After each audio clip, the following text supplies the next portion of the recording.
startup ecosystem, one of the key areas for us to survive and thrive is to actually go out and speak to a whole host of stakeholders who will back us, support us with investment, money, and all kinds of things. So the pitch is important in the sense that it is a conversation we are having always with our customers. We're telling them our story in terms of what we are doing with customers, with mentors, anybody who's advising us, and of course with investors. And so I'll broadly break it down into two elements. One is, what is the investor looking for? Because in any presentation, discussion, you want to know what the audience is all about, right? And then get into the various elements of the pitch.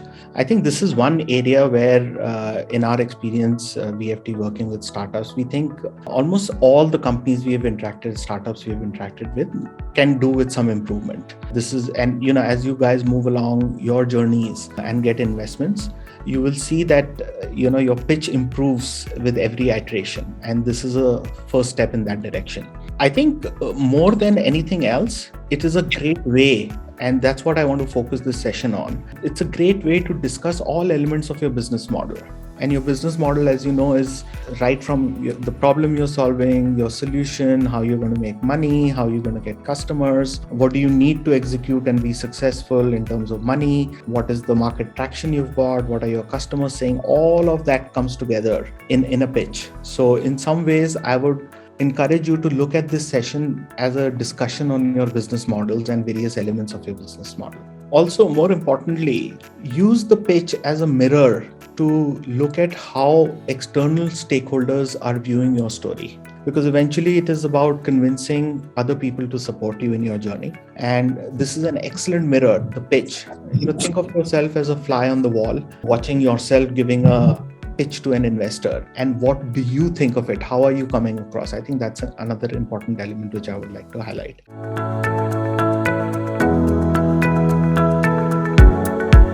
First point is really, let's try and understand your audience, which is of course the investor. So first question for you guys, what is easier for an investor? Selecting a startup which will become successful, or rejecting a startup which he thinks might not be successful? If an investor looks at 100 pitch decks, how many do you think he selects for further investigation and further analysis? 10 to 15, right? And so he's rejecting 85. And amongst the 10 to 15 which he's selecting, he's spending more time and trying to explore deeper to make the investment. So clearly rejecting a startup is easier. And so, what is the point of saying this, making this statement? He's looking out to do that. He's looking out for the common pitfalls we all make, which tells him this startup is not going to make it. And so the investor is looking for two things. He's looking for things which he thinks can make a startup successful, but equally, he's looking very hard at things which tell him, no, this doesn't cut it. And so it's very important when we pitch to investors to figure out what are the areas that he'll be watching out for to reject. That's point number one. If you are in front of an investor, you've already crossed the first hurdle. And that first hurdle is crossed if you have a good pitch. If you're standing in front of an investor, he's already committed the time to spend with you because he thinks you have a chance of success. And therefore, you have to make the most of that opportunity. Pitching in front of an investor is an opportunity which you should maximize because you've already crossed the first hurdle. And the pitch is a key element of getting you that audience. So we talked about, investors are looking for certain things and they are watching out for other things, right? So what is the investor looking for? Clearly, the investor is looking for returns. What is he looking for in terms of returns? How much returns? Is it 4x, 5x is money? In what kind of time frame? Is it 10x? Is it 20x? Is it 30x? So venture capital investment is a typical risk-based investing model where, if a guy invests in 10 startups, 2 or 3 will give outsized returns, 3 or 4 will give middling returns, say 3-4x, and the rest he will lose all his capital. And therefore, even though at a portfolio level, venture capital investors will look at 3x, 4x, 5x returns, at an individual investment, when he's looking at your startup, the investor's actually looking at, you have a chance of giving him a 10x return on investment, 20x return on investment. And so just think a little deeply about this. So I have startup founders saying that, I want X amount dollars of valuation and I want $1 million to be invested. and I will give a 20% stake. So let's just stick with that. What does that mean? An investor is putting in $1 million and gets a 20% stake, and he has to be convinced that he will make $10 million in a say 5, 6, 7 year time frame. It means that your company has to be valued. If you raise no further money, and let's assume a 50% dilution, that means when you raise money, even the investor stake goes down because the new investor gets some stake. Let's say there is a total of 50% dilution which happens. Okay, so he has, let's say at the end of when he's exiting after 6-7 years, we raised money, his stake has come down from 20% to say 11-12, or for easy math, let's take 10%. So he has 10% stake in the money. To get $10 million, you have to be valued at $100 million. In his mind, he's doing that math mentally and saying that if I'm putting $1 million into this company, I need to be convinced that this company in 5, 6, 7 years can be valued at $100 million, which is 750 crores. So that is the benchmark the investor has in mind, and which is a fairly steep benchmark for a lot of the businesses. So therefore, your task is of convincing him that he can actually make that return. And a lot of people will say, no, 3-4x is fine. But the investor also knows that he will make mistakes and he will back startups which will not succeed. Yours could be one of them, right? So for an individual investment, he's looking at that kind of a return. So I see a lot of slide decks where people promise a 3x, 4x return, and that's not going to cut it. At each startup, he's looking at a 10x plus kind of a return. He has to be convinced of that. He's taken a decision to invest in a startup. Whether he's made a successful investment will not be apparent in 6 to 7 years. It will be apparent within a year, 12 to 18 months. Why? Because most of the startups these days are burning money. So every month they are spending more than they are making in terms of revenues because they are building a business. Fair enough. And they are also reaching some milestones. They're getting some customers, they're showing some traction in the market, they are getting some users, which is validating their model. So the investor is looking at your milestones and burn because that is when the result will come out. That is what drives when the result will come out, because he has to be sure that given the milestones you're going to show, you say, okay, in the next 12 months, this is what I'm going to do and achieve in terms of customers, in terms of revenues, in terms of my product, and I'm going to burn this much of money. So you're going to run out of money in 12 to 18 months, let's say. He has to be sure that somebody looking at those milestones is willing to give you the next round of capital. Because if that doesn't happen, the exam results are out, right? The investment has worked or not worked. And so a lot of people think that the time frame investors have, it takes a lot of time, etc. But the investors are also on a treadmill in terms of time. And so they are actually looking at what can you deliver in the 6, 9, 12-month time frame so that you can raise additional money.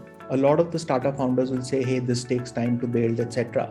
But in the investor's mind, it is really critical that when somebody looks at you 12 months down the line, based on what you have achieved, they will be willing to invest money at a higher valuation. So that is why a lot of investors will actually talk to later stage investors to get a sense on what are the areas they are interested in and what are the milestones they want to see. The investor is actually looking at a very compelling is very simply put, is that he looks at your business model, he looks at your pitch and feels compelled that this is really something which is worth investing in. An investor is looking at hundreds of startups.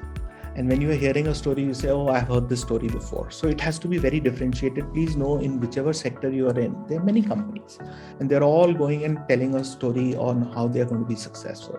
So your story has to be very sharply differentiated on how you are different, what is unique about you. And your story also has to be very cogent. By cogent, I mean all the elements need to come together to be consistent. So a cogent story is one where you're solving the right problem, the solution is actually solving that problem, customers are willing to pay for it, you make money while offering that service to customers, and you're going to be able to execute as per your plans. Scalability. It's about growth. You have to show growth. How are you going to grow? One last limited point. Why this is about a story, telling a story to investors. Why a story? Because stories are memorable. it's easier to remember stories. And remember that investor, whoever is that individual sitting there, has to go to an investment committee or his team, and he has to tell them your story. And so you must make your story easy for him to remember, give him all the elements in that story when he is questioned by his investment committee to be able to answer those questions. And so remember that there are layers of storytelling which are going to happen, and the investor is always trying to figure out when he's asking you the questions, because he's going to be asked those questions and he has to answer those questions in your story. And somebody mentioned this quality of the team. I think these days a lot of early stage investments happen based on the founding team, because you have an idea, you have some hypothesis on why your startup is going to scale up. Finally, people look at the people. Can I work with these people? Is this founding team working well together? Do they have complementary business skill sets? We'll get into a little bit more about the team, but do they really understand their business and what's happening in the market? And can they execute well? Because finally, it's about the future, and future is about execution. I think these are kind of the 4 things I thought were very important, and the investor must have extremely high conviction on these elements to invest.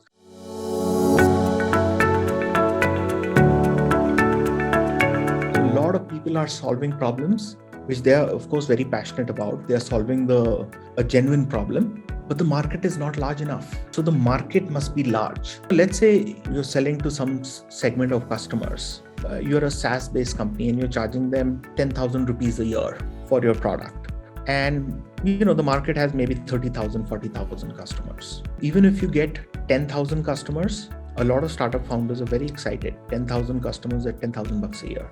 That comes to 10 crores of revenue. So even if you're successful, you're getting 10 crores of revenue. And so a rule of thumb is that for you to excite investors and, really scale up, you should be looking at a market which you can address and win of at least 50 to 100 million is the minimum, I would say.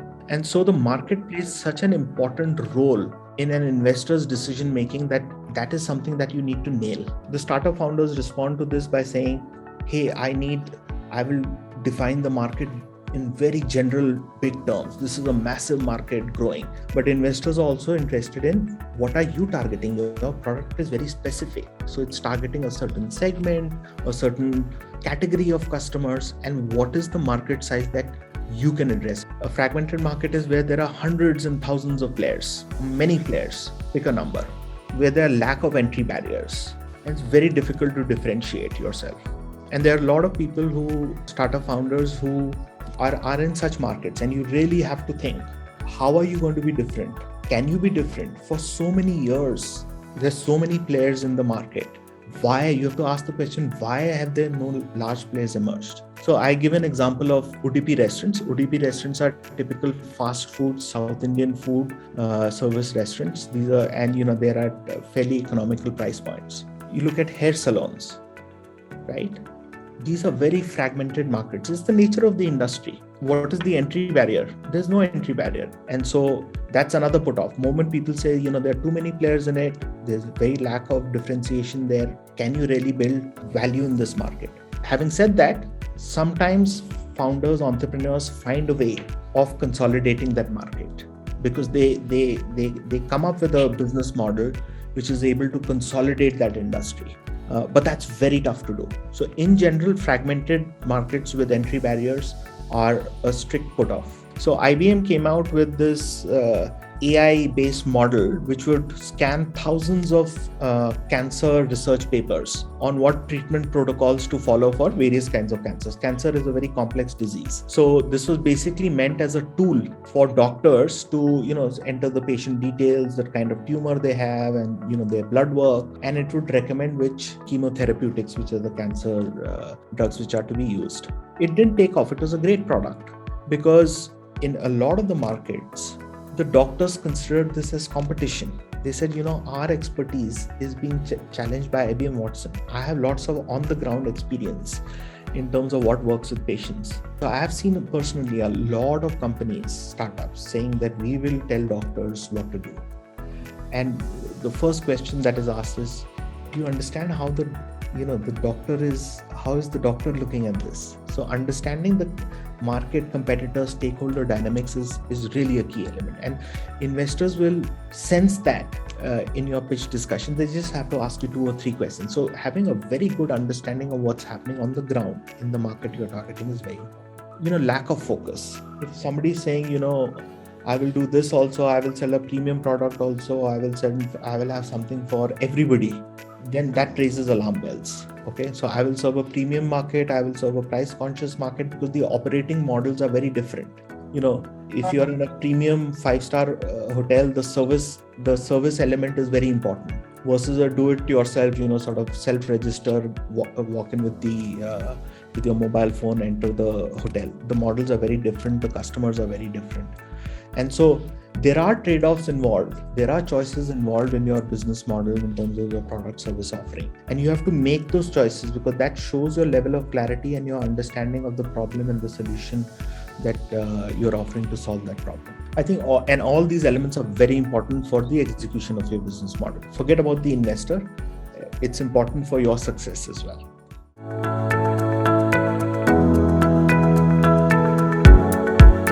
Do you guys see what this image is? On a closer look, does it change? When you look at this image, it seems like a much larger, bigger beast.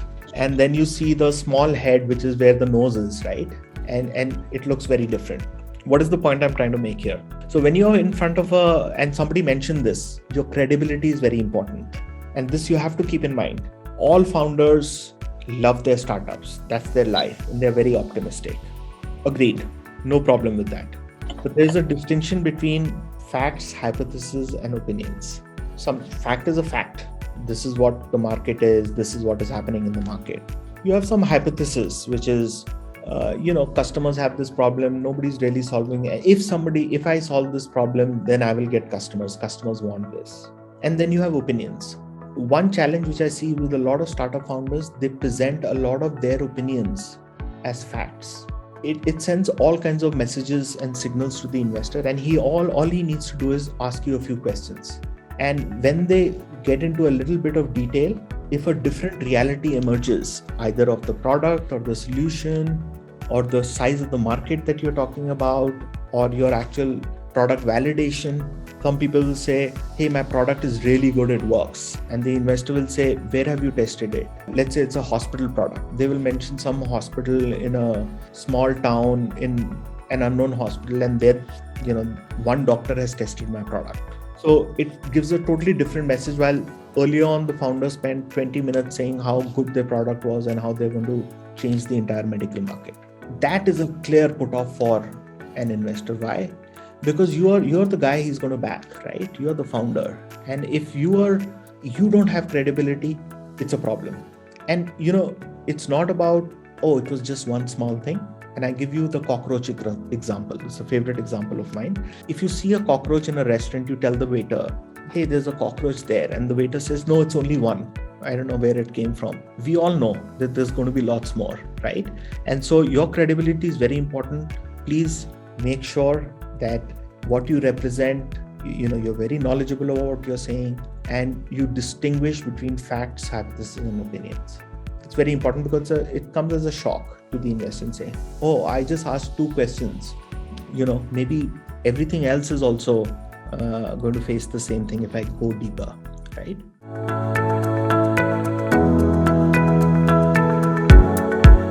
So the other thing I want to leave you with is, in this pitch, you're pitching to an investor. What is in it for you? Of course, it's about funding. You want to get funding. But I think as you do this, it's not only about getting funding. It's about getting an outside-in perspective. Because investors are seeing a lot of startups, maybe in the same space as you. They're hearing different perspectives. And they're able to provide you with that perspective. And I think that's really important, because at the end of the day, it's about your startup being successful. You should be keeping your eyes and ears open to get feedback in terms of what is happening out there, what has worked, what has not worked.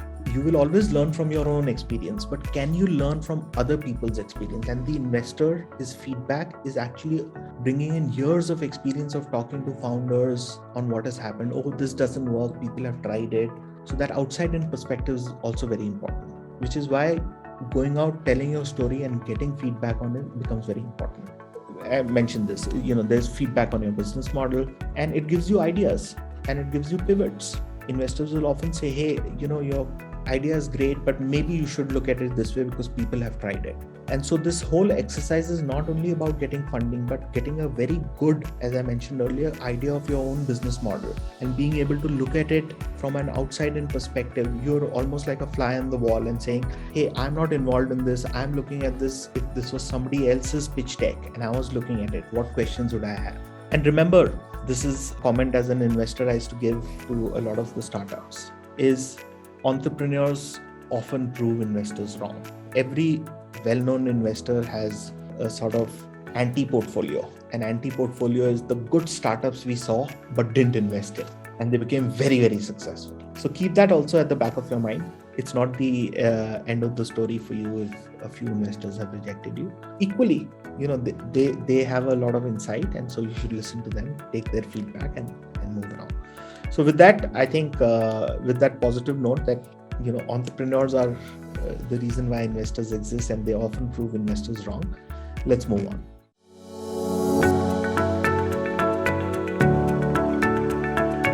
Pitch is essentially a story. It's your story of your startup. And why do we call it a story? The reason we call it a story is stories are easy to remember. They're sequential. There is some excitement on what is coming. There is a link between each of the elements, and people remember it. And that's why it's a great tool instead of disparate elements to sort of, your pitch should be in a storyline format. Startup founders are always telling their story to people, why we entered this business, why are we passionate about it, to advisors, customers, everyone. And this compelling story is what is going to describe your market, challenges you're solving, how you're solving them, and how you're doing it uniquely. Bollywood does a great job of telling a story, right? So there's a situation, there's a complication, there are questions which emerge because of that complication, and finally everything is answered and there's a resolution. And that, I think, is the best way to tell your story. What is the situation? There is a market you're seeing, it has a certain context, there are some changes happening in it. Those changes are causing some problems to the existing way of doing things, or some new problems are emerging, or new needs are emerging. So that's the complication you want to highlight. Because one question people have is, customers have had needs for years. What is changing? Why is your product unique, different? Why is it required now? So all that storyline format answers all those questions. And then you're talking about the problem that has emerged and how you're going to solve it, what is the nature of the problem, and finally, how do you take your customer to the ideal stage, which is the resolution. So boy meets girl, parents don't like it, then they figure out they actually love each other, and then there is a resolution and there's a happy ending. So that's the story you want to tell. So what we are going to do is we are going to suggest a presentation flow. In general, this is very useful flow, but one size does not fit all. You may want to focus on certain elements depending on your startup and the story that you have to tell and that you have to customize, and that we can help you with. I think first is, you talk about your company purpose. Why do you exist? Why is your problem, the problem that you're solving, becoming more relevant? What is the solution that you're offering to the problem? And what is the value? You're solving the problem for somebody. And so for the customer versus all the other alternatives, what is your value proposition? Why now? We talked about market size. What is the market size of the problem that you're trying to solve? How big is the problem worth solving? And who are the players who are solving that problem today? Competition, and how are they doing it? And then we come to the business model, saying, okay, there's a large market size, there's a genuine problem, we are solving it, we are doing it better than competition, but how will you make money? That is the question that you need to answer. How will you get customers? And then we're talking about, okay, we've told you the entire story. There's a problem, there's a solution, we have a way in which we make money, we have a customer acquisition strategy in place. Then you come to traction. So that's the proof of the pudding, right? Where people are saying, okay, great, where have you reached? How many customers do you have? Are they paying you for it? And customer traction, in 90% of the decks, I think people don't pay enough attention to it. And of course, investors understand financials. So you have to show your knowledge of your business through how does it dovetail into money, into your operating metrics that you're tracking, how does it translate into revenues, what are the costs, and what is the money that you're spending, what is the burn, and things like that. And finally, the team. Now, a lot of people put the team up front. That's also fine. But clearly, this is one of the most important elements in your pitch presentation. And finally, what do you need from the investor, which is very investor-led, that is limited interaction with your business model, but it tells the investor what you're looking for. Are you clear on it? How are you going to use the money, and what are you going to deliver based on that?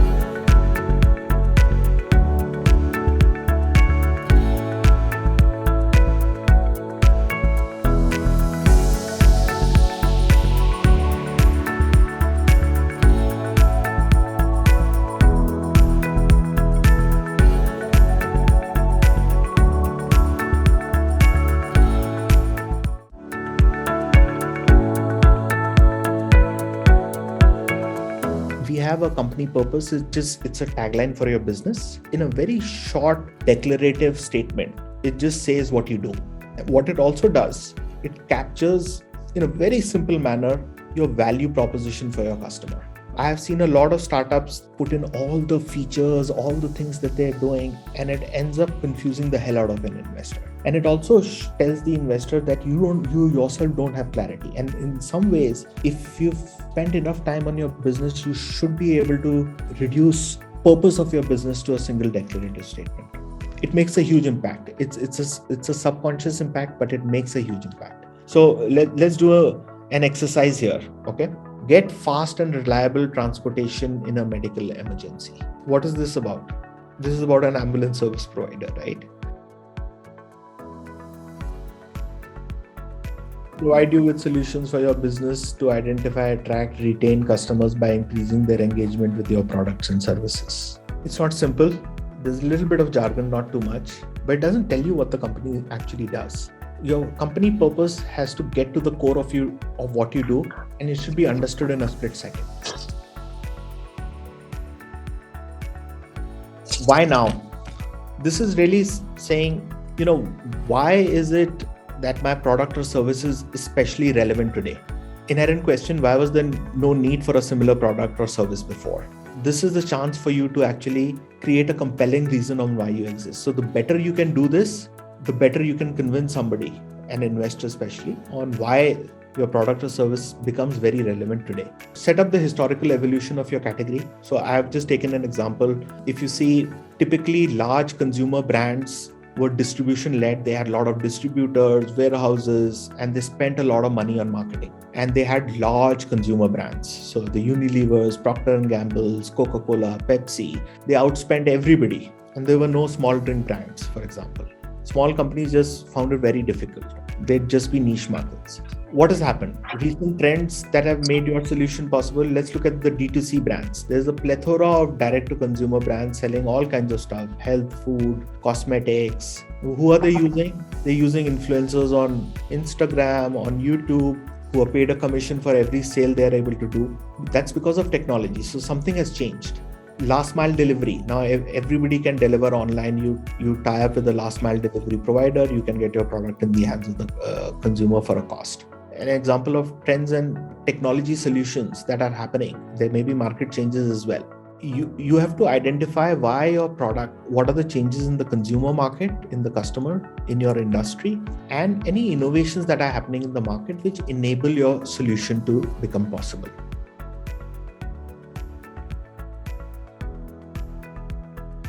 They looked at freelancing and the growth of small business formation. People still wanted good offices. Technology could be integrated. There were standardized technology offerings that you could use. They wanted coffee. They wanted to network. And WeWork essentially said, the whole culture of work is changing.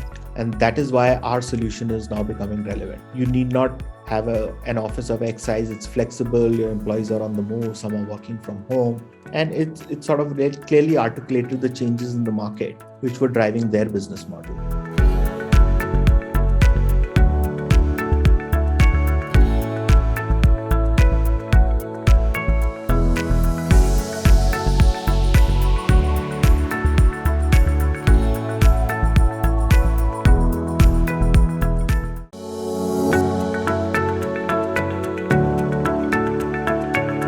Let's come to the problem and solution gaps. I think in the problem, this is really key. You have to describe pain of the customer today, and you have to get as specific as possible. Because the customer is focusing on getting some job done, something the customer wants to get done. What is that job that the customer wants to get done, and what are the problems he's facing in getting it done? Then you need to highlight what are the gaps in the existing solutions. And most importantly, why are they relevant for the consumer? They may not be relevant for some consumers. So you may have to identify a certain segment of consumers for whom there is a problem, who are unsatisfied. And then you explain why the current solutions are not meeting it. So I think a competitor map, and we'll come into the competition bit, becomes important. A lot of people focus on the features of their product, which I'm not saying are not important, but focus on the benefits for the consumer. The more tangible the benefits are, the better is it for investor, your business, to actually see that the customers will buy the product. That is helping them do a job, getting the job which they want to do faster, better, cheaper. The more you quantify, the more you make it tangible, the better it is.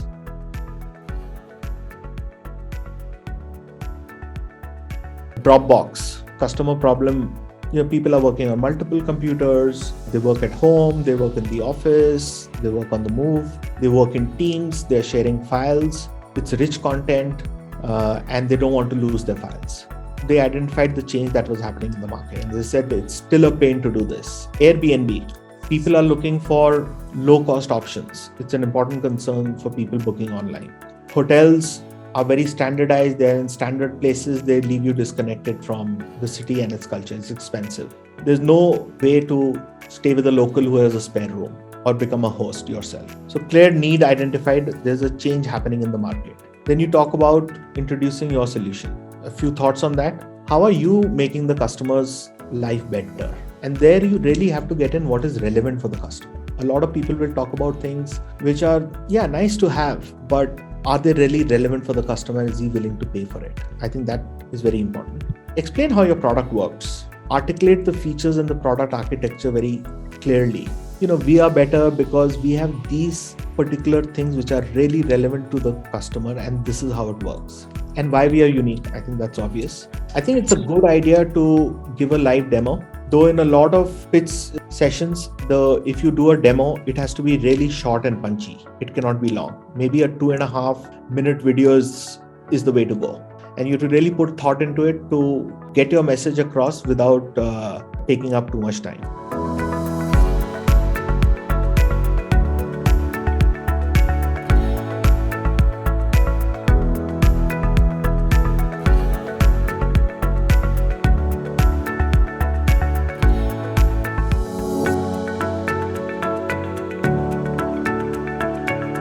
So finally, a part of the problem and solution is what is the value for the customer.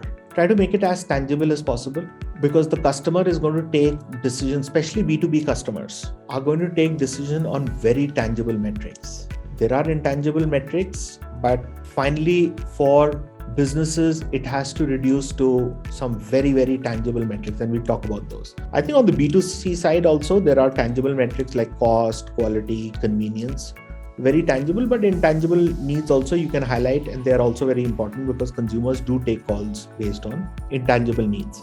But on the B2B side, if you're selling to a small and medium enterprise or a large enterprise, eventually you have to show a link to tangible benefits. Either it's a revenue increase, cost reduction, or risk reduction. Risk reduction is an important element because some of the intangible stuff goes into risk reduction. I think the payback period is also an important concept. Total cost of ownership, payback. Oftentimes you're selling new products and services in a market, which may be more expensive, may have some intangible benefits. If you get a very good customer value proposition in place, it reduces the cycle time for your sales, because you're going in with collateral, with very punchy messages and saying, hey, we understand your business, your pain points. This is how we are with respect to competition. This is how we are going to reduce your cost or increase your revenues or reduce the risk or improve your convenience, so on and so forth.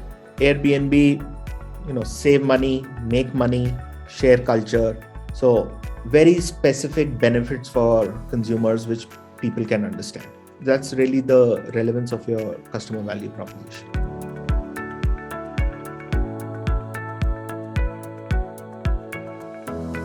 Is there another way of introducing a solution? You can consider that, which is to talk about what success would look like. this is especially good for new products. And Nidhi, to your point, what would success look like?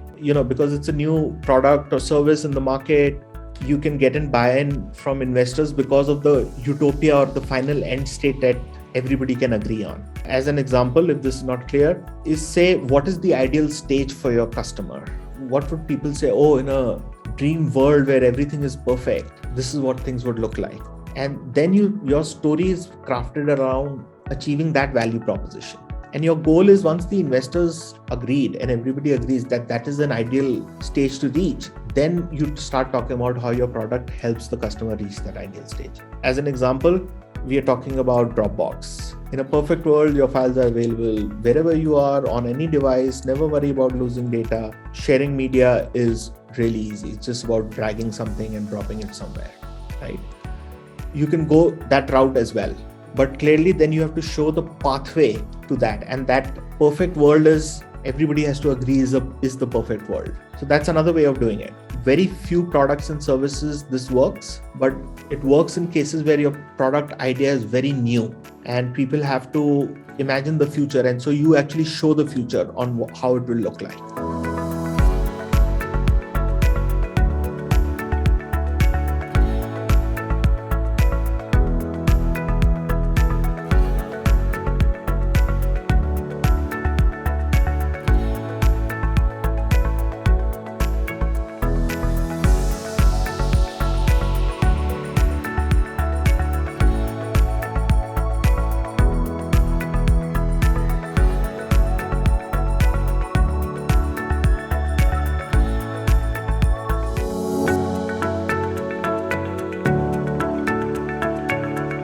Very clearly, it's one of the most important metrics for investors. You can only build an exciting future in a large market, in a large, exciting, growing market, right?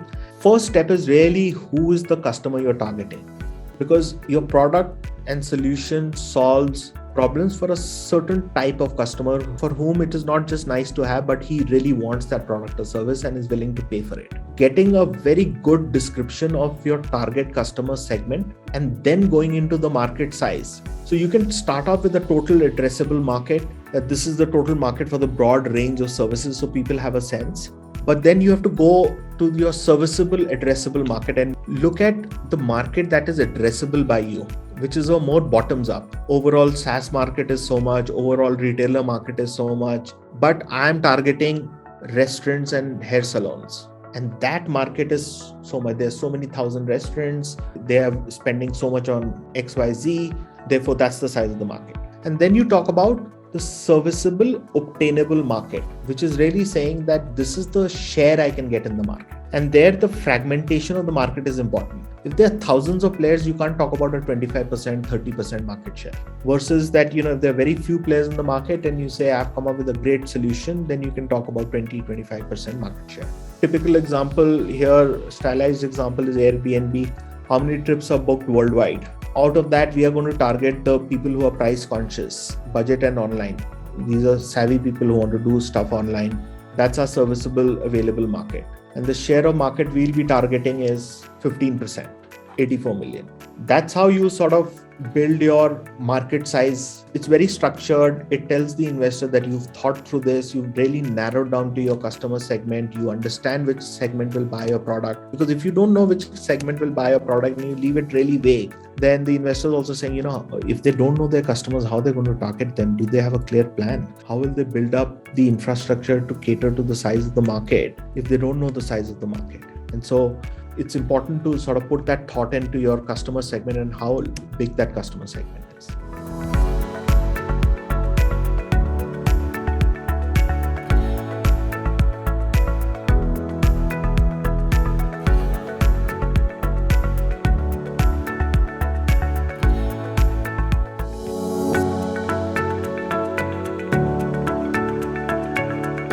A lot of guys will say, we have no competition, we are unique. The next level of question happens, see, other people also sell the same product, but we have this one feature which nobody has. So actually there's no competition. There is competition, and competition is preventing you from getting sales. So I think a good analysis of competition, if it tells you how to beat competition and tells you which customers are going to come to you who have needs which the competition is not meeting and who are willing to pay for those needs. Competition is of various types. There is direct competition, very simple, exactly the same product or service. Features may be different. Everybody, direct competition is which is serving 90% of the need that you are meeting. It is good to highlight indirect competition because indirect competition also directly impacts your market size. So for Airbnb, our online booking services which are not focused on, the host ecosystem important? Yes, because if they become cheaper and there are DIY models which come up there, people may shift to those. It's important to talk about indirect competition, just gives you a very good flavor, the investors a very good flavor that you understand your market. There are competitive advantages which you need to talk about. Why are you better than competition and why you are not better than competition? And say we are not competing in that segment. Those customers, it's very important to sometimes say we are not targeting these customers. We are targeting a very specific set of customers where we have a competitive advantage. It's good to highlight an unfair advantage. The difference between competitive and unfair advantage is what the competitors feel about your product. So competitors will say, oh my God, very difficult to compete with an Uber today if I want to start a cab service because their car is available in 5 minutes. If I start off, I'll sign up 100 cars in a city and it'll take time. So it won't be available as quickly. There are a lot of moats or unfair advantages business build over time, either because of reputation or because of network effects. You look at marketplace platforms. Amazon has the maximum number of suppliers. They have the maximum number of customers. If you have more suppliers, more customers come. If you have more customers, more suppliers want to come onto your platform. That's an unfair advantage, right? If you have any unfair advantages, highlight them. I think in general, very few businesses have unfair advantages. They build them over time. And this is really the section you nail why you will win the market. And this is a really important section. People don't pay enough attention to it because you have to stand out in a crowded market. There are many ways to cut it. I think Airbnb do a perceptual map which says when people look at affordability versus expensive, offline versus online, this is where we stand. Essence, removing a lot of competition from your target set and saying we are only competing with the people who are focused on, in the case of Airbnb, you're looking at online transactions in the affordable space. There we have only one competitor. So it's a way of sort of, in the perceptual map of the customer, separating out competition and giving a very good view on your business. And you can cut it many ways. You can show many 2x2s like this to position a product. Look at parameters which you can use to distinguish yourself from competition. The other way, and this is for where product features are important, cost is important. On the left, it's actually a product comparison. It's very important, but it has to be done the right way. The only suggestion I have is when you do this, make sure those features are relevant for customers. Have a slide which says customers rate these 4 or 5 features is really important. And this is how we compare with competition on that. Because most of the startups I see will sort of, and every investor knows this, they will have ticks first of all on all their features, which they think are relevant. And they'll show only the features which are there with them. And they'll show a few which the others also have. And they won't show the features which are maybe important for the customer or which others have, which they don't have. It's a little bit of positioning, but I think a caveat there is make sure they are relevant for the customer when you show them.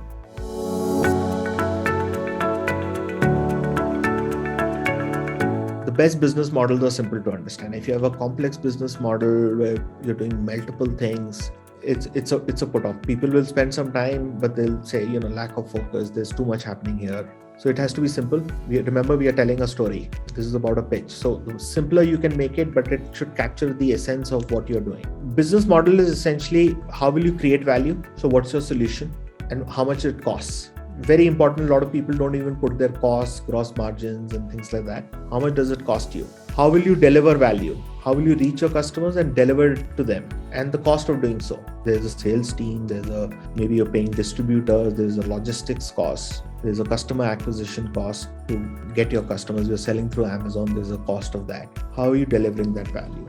And how are you capturing value? That's important. Some people will do, you pay upfront, somebody will do an EMI or pay as you go model. So how are you capturing model? What kind of impact does it have on your cash flows? That will all dovetail into your business model. You're incurring costs upfront and you're selling to customers who are paying you over a period of time. then if you grow, you'll run out of money. And so will you get somebody to finance it? Those are important questions which your business model should capture. And this impacts your unit economics. Unit economics is finally about sustainability. If you sell more, do you make more money? Because a lot of time there are businesses who are offering so much to the consumer and charging so less for it. The cost of servicing those customers is so high. As you sell more loss you make. You would have seen in the Indian market, a lot of the startup business models are realizing that, right?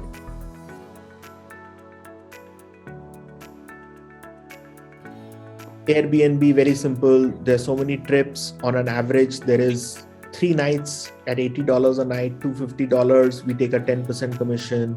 This is what it comes to. This is the revenue we can get to. Very simple business model on the revenue side to understand. Similarly, for Dropbox, pro user pays so much. If you're in a team, you get to pay so much for so many users. Then we have a freemium model where we are offering so much of space, what you're offering and what is the revenue that you're making. That's on the revenue side.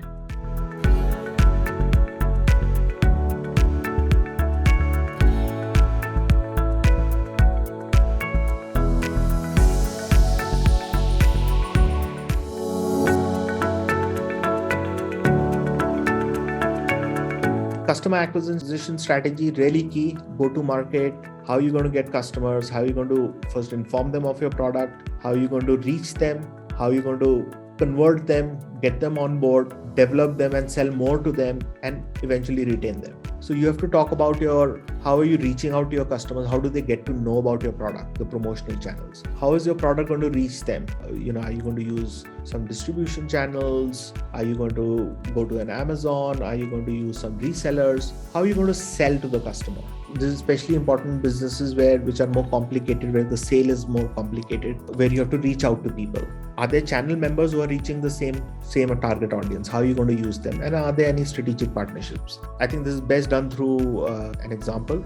This is a slide from iMocha. You can look them up on the web. They've said we have 4 acquisition channels. And I think this is the simple way of showing both traction, which channels are working well, because investors want to know which one is working. They say, oh, we do these 10 channels. People want to know, are you getting 20% of your sales from it, 15%? This, I think, shows it very well. They say 70% of our leads come through, they are organic. We do so many demos a month on the sales side. We have so many people, 15% conversion happens. This is how much revenue we are adding through the sales channel. We are doing some paid acquisitions through online channels. And then we have some partners. We have Microsoft, EY, strategic partners who are selling our products to enterprise customers.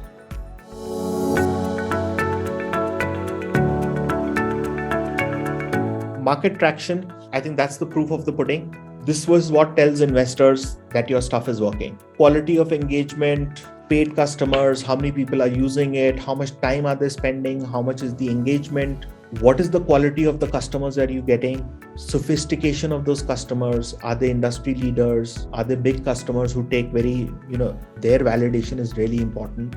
Highlight your customer success stories. Any success stories you have, depending on the stage of your startup, this will vary. A lot of people will ask me, but we don't have so many revenue generating customers. You have to look on what is showing that your business model actually works and people are appreciating a product. You just have to put a lot of thought in terms of saying, what is showing that all the things that I'm saying in terms of solving the customer's problem are working? What is the customer's response that I can put down, which shows that this is actually working? That is what is your customer or market traction. Now, of course, this is a stylized example where, Dropbox is talking about revenues, cash flows, ARPUs, average revenue per user, but you may not have all of this. Okay, this is a much larger company. Let's look at another company. This is an example from White Hat Junior. Much earlier stage, they are of course talking about the ramp up of their transactions that are happening in millions. They're talking about how many paid subscribers they have, how they're beating their plan. So one great way is to say, hey, we planned this, but we are actually doing better than planned. They're talking about NPS. the customers who are using our product are really happy with it. That's another, you may not have revenues, you may have freemium customers, but you've done some surveys with them, you're showcasing that. They're really happy with it. Your customer testimonials. The more tangible you can make it in terms of, say, an NPS score, X percentage are giving us this score. Then you can also talk about how many partners we have tied up with, like he's talking about vendors, what is our pipeline. It just tells the investor that you're making progress and the value proposition that you have is succeeding in the market. 80% user growth from referrals. That's a great thing. Customers are going out and telling other customers to buy your product. Talk about some of the intangible elements. We've done surveys with our customers who are using our product, average rating of classes, how much time they are spending, how many renewals are happening, how many returns are happening. So you have to really dive into your product usage and its interaction with the customer to show customer and market traction. But this is really important because, everything else is theory. This is where the rubber hits the road. And so market traction, a lot of people will not even talk about the number of customers they have or how much revenue they're generating or basically customer focus metrics, but they're very, very important in a pitch deck.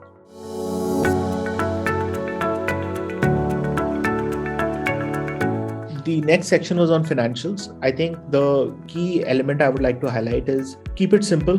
You don't have to get into a balance sheet, cash flow, etc. But just focus on some operating metrics, how they dovetail into your revenues, gross margins, major costs that you have, the burn that you are incurring, how much money are you going to go through the year because your spend is more than your revenues, and provide some details on why a particular line item cost is going up or down, how it will behave in the future. Initially, we are developing the product, so R&D is high. Sales and marketing, we are moving to we figured out among these 4 channels, this is the most cost effective. We are going to do that, and that's why this cost is going to come down. We are hiring people, so G&A is going to go up. We are going to hire a regional manager and so on. So which gives people a very clear view on how the operating metrics are linking with your financials. And at this stage of startups, you guys are, I think this is good enough. You don't have to get into at least at the pitch stage, people will want to get a broad sense. Question is, how exciting is it in terms of growth versus reality? I think growth is important, as I mentioned. And so it's important to think big, but also people will want a pathway on how you're going to achieve those numbers.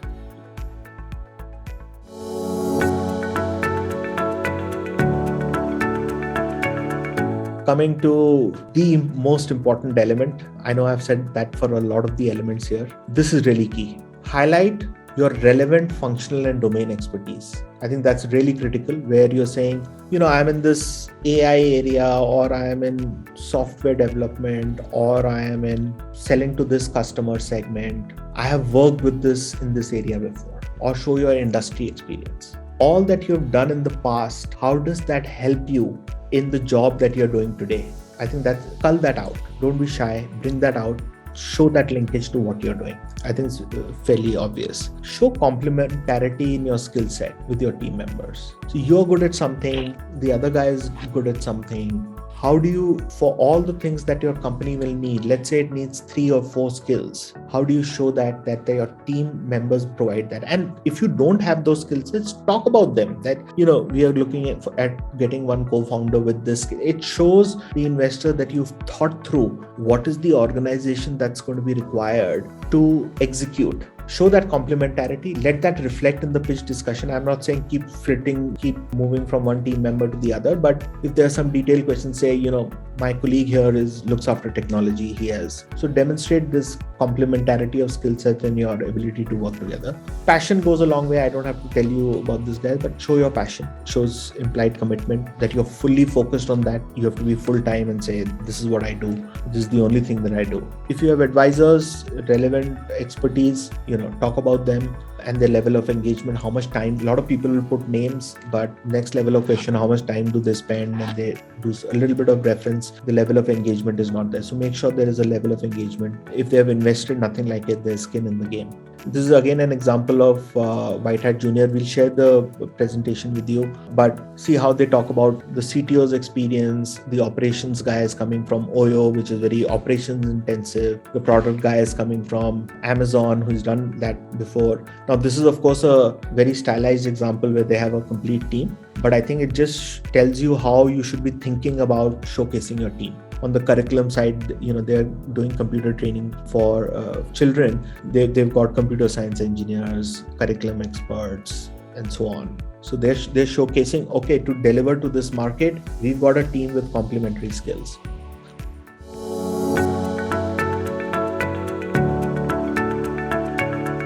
I think you should specify very clearly the amount of funding that you need, what will you use the funds for, how long will the funding last, and what will you have achieved with the funding. And this goes back to the point I talked about on milestones. People want to know, what will you have achieved with the funds that you've got before you run out of money? Looking at those milestones, what you have achieved, will other investors come in and fund you further? That's really important. This is the area where you showcase that and show milestones. I won't go into this example. This is the Canva example. We'll share the deck with you. But again, this is an example of White Hat Junior. They're saying, okay, if you give us this money, this is the kind of revenues we will show in bookings. This is the shape of our business that you will see in terms of mix of business. Today we are so much, we will add these segments. You're given an application of funds, so much on tech development, marketing, branding, team, testing, so much funds. They've given prioritization of where they're going to spend the money. It gives a flavor of where the money will be used, what they will achieve with that money,